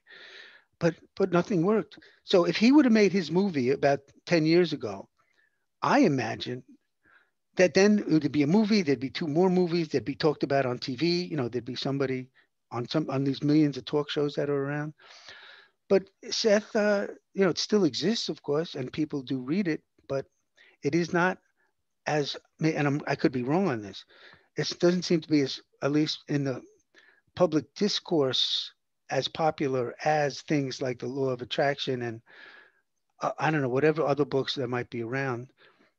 But that's what I try to do in my way, is to help spread that word, that the Seth Material, like you were aware of it and other people are. But as we speak and that goes out as an interview, maybe other people pick it up, like with your teaching. And you teach somebody, and when I was a teacher, the same thing. You teach a person something, and that's it. But that person could learn something important and teach his children or his friends. So it like mushrooms out, and you're affecting many more people than you're even aware of, in a positive way. So same thing with these interviews, Well, that's one of the reasons I wanted you on, because I think this is, just it's almost like learning, adding, thinking circuits to your brain, right? You don't have to believe in anything here. It's just like, hey, why don't you think about this, and your mind expands in that way. Yeah. When you said you teach English there, and I was in a school called Aviation High School in Queens, and it was like 58% Hispanic, and then 10% this and that. But English wasn't the first language for many people there. And some were in like your type of class, ESL, English, English is the secondary language, whatever it meant. But so I realized in trying, and I taught one of those classes once, but in English, we don't change the word to fit us. Like in Spanish, um, it's baseball. So they changed it in that word, they make it baseball. So it sounds like that in Spanish. But we keep all the spellings when we take a word from someplace. We keep the original spelling. So so we have many more crazy spellings for things and many more synonyms. And like laughter, the word laughter, as you know, has no F in it. It's laughter. But if you put an S in front of laughter, it becomes slaughter, and there's no more F because they're from different backgrounds. Yeah, I watch my students' brains explode on that sort of thing. Just Yeah. yesterday, where students like, why does it need to be for instead of? I'm like, because I mean, technically it could be of. It just doesn't sound right. Yeah.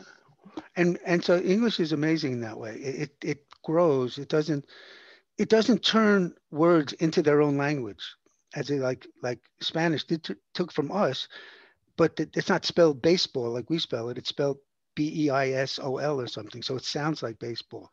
Well, I know Japanese has katakana, which they use for foreign. It's each symbol is a sound. So it's, if I'm ordering a cheeseburger, I need to be like double cheeseburger, or they won't understand me. It almost seems like I'm making fun of it, but that's what the sounds say in Japanese.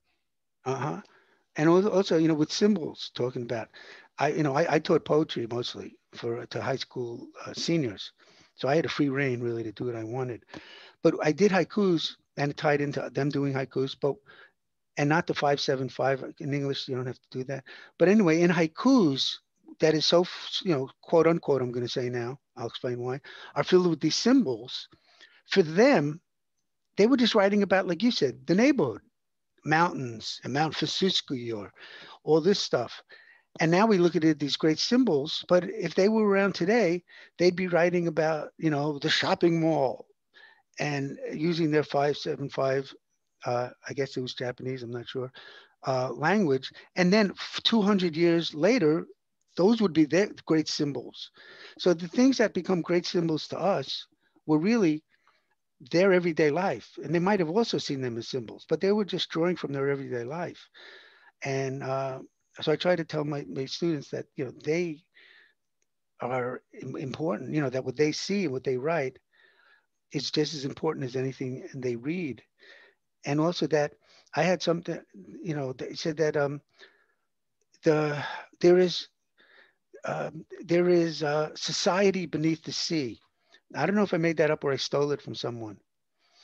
But to me, I taught them what that meant was, and I said, this is what I'm saying it means. It's not like what it officially means. I would tell them that it means that underneath the society beneath the sea is our consciousness, our conscious mind.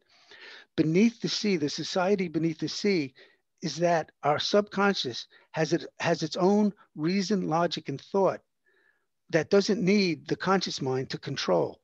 On its own, it makes its own sense. So you could write, and I would try to tell them, try to write something that makes no sense. Stop thinking and just write whatever comes to mind. And my theory was, and it works out almost 100% of the time, that it's going to make sense. One way or another, what you write is going to make sense because the subconscious has its own reason, logic, and thought.